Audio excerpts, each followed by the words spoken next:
Զելենսկին Երևանում է։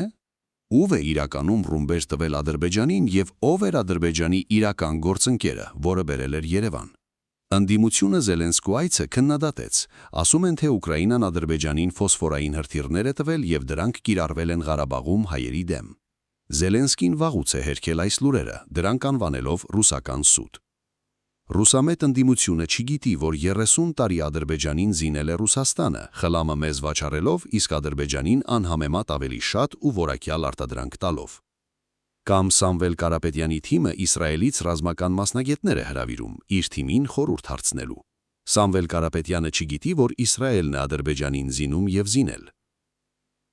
Այսինքն ինչ է ստացվում, սիրելի ժողովուրդ։ Սրանց սիրած երկրները, Ռուսաստանը եւ Իսրայելը տարիներով զինել են Ադրբեջանին, սրանք դա մոռանում են եւ թռնում են այդ երկրների գիրկը,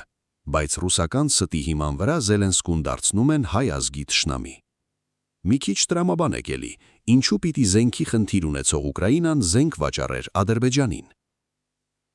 Ամբողջ աշխարհը հետևում է այսօր Երևանում կայացող եվրոպական գագաթնաժողովին, իսկ Հայաստանի ընդդիմությունը իր նախանձը չգիտի ինչպես դուրս հանի, որ ներսից չպայթի։ Ռուսաստանի ստրուկների համար սա իրականում շատ ցավալի լուր է։ Կարապետյանը միլիարդները հանում ու ծախսում է, որ ընտրվի, բայց միանշանակ շանսեր չունեն։